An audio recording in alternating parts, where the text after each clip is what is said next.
Takže asi takto môže vyzerať po domácky urobený tlmič riadenia pre kolobežky typu Lauti S18 alebo Janobike T85. Sú dve možnosti, toto bude prvá možnosť. Prvá možnosť je bez výpomoci 3D tlačiarne, tá druhá možnosť bude s pomocou 3D tlačiarne. Asi toto k tomu budeme potrebovať. Vysvetlím o chvíľku, čo to bude. V mojom prípade to vyzerá nejako takto vpredu, s tým, že tie svetlá sa posunuli hore takým L-kom hrdzavým, ktoré som doma našiel, a len som rozšíril diery a vlastne tuto nakrútil jednu skrutku a tuto hore druhú skrutku. Vyzerá to relatívne fajn, ničomu to nezavadzia. A možno, že bude lepšie si teraz povedať o tom, a čo ako tomto. Prvou vecou bude potrebné dať svetla hore, aby nám to tu nezavadzalo. Druhou vecou je vyvrtať túto dieru, ideálne zavitou dieru, ale nemusí byť podľa toho, aké máme doma na rade. Potrebujeme, ak ideme zavitou dieru urobiť, potrebujeme tam robiť M6-kovú dieru, ktoré zavitovými vrtákmi rozšírime a urobíme z toho M8-čkový závit na M8 x 100 šrubu takúto. Toto je zhruba to, čo tam vlastne je vo vnútri. Ak to urobíme, tak vlastne takto by to malo nejako vyzerať. Hej. Ja som tu použil valček, ktorý som nevyužil, takýto vymezovací valček. Ak vymezovací valček nemáme, môžeme tam použiť desiatkové matice za sebou, ako som to možno, že ja túto použil, a dal menší valček. Rozhodne dôležitá bude podložka z každej strany dať a poistiť to maticou. Ideálne je, ak dáme do týchto matíc alebo do týchto spojov, ktoré nám to budú držať, ešte aj poisťovač skrutiek, čiže také modré lepidlo, ktoré vlastne zastabilizuje ešte viac tú skrutku a počas jazdy by sa nemala tá skrutka vytriasť a malo by to byť pevnejšie. Takže to je všetko k tomuto. Takže potrebujeme M8x100 skrutku veľkú, potrebujeme niekoľko M8-čkových matíc, potrebujeme niekoľko M8-čkových matíc, M8-čkových podložiek, takýchto. Vymezovací krúžok som použil M10 maticu. Takže to by sme mali k tejto časti. Táto časť tu, ktorá sa tu schováva, asi takto. Tak je vlastne toto všetko. Takto. V praxi to znamená, že toto je oko, ktoré má rozmer, je to M6x40, s tým, že vo vnútri tohto je zarezaná táto predĺžená matica.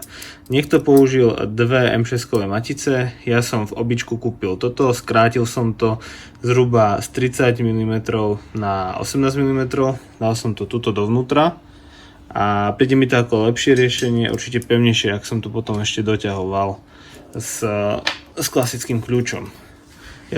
Príde mi to pevnejšie, lepšie, ale je to na vás. Myslím si, že sa to nepokazí.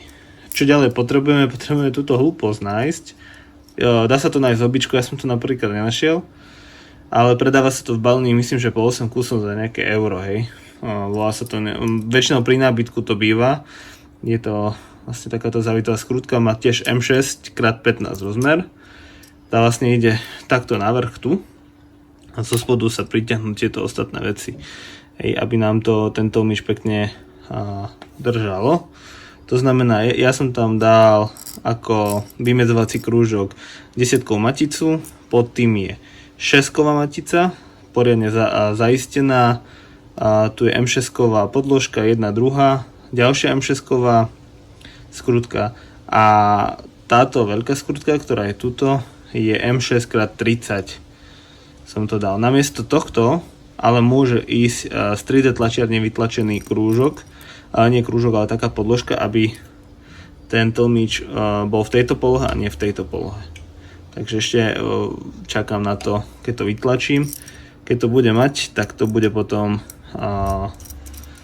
vysvetlené ako pokus číslo 2, respektíve možnosť číslo 2. Z tejto strany, z tohto netreba nič rezať, to sa pekne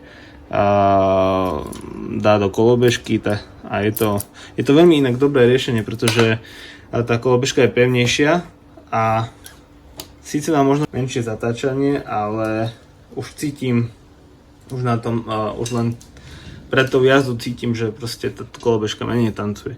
Tu sa dá potom nastaviť sila, ako veľmi má to byť ťažké so zatáčaním. Takže to by bolo k tomuto. Ten druhý pokus, respektíve druhá možnosť bude s 3D tlačiarne vytlačenými nejakými kusmi. Tam budú taký predstavec v podstate na svetla, kde sa táto tyčka vlastne namontuje tuto hore.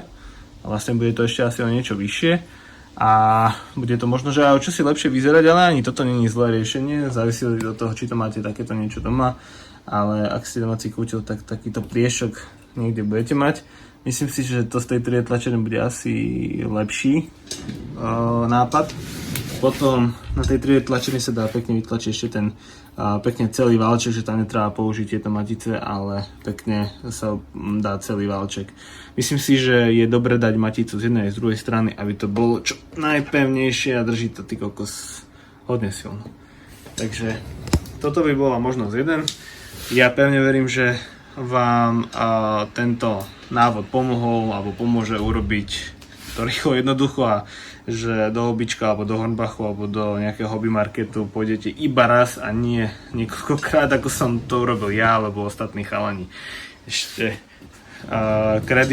veľký kredit chalanom Rastovi Kusmenovi a Martinovi Šmidovi za to, že oni vlastne urobili tento návod, ako urobiť tento tlmič riadenia do takejto miery. A že to vlastne oni overili, otestovali a urobili aj tie 3D komponenty k tomu, aby to bolo ešte jednoduchšie a lepšie. Takže díky chalani. Majte sa pekne.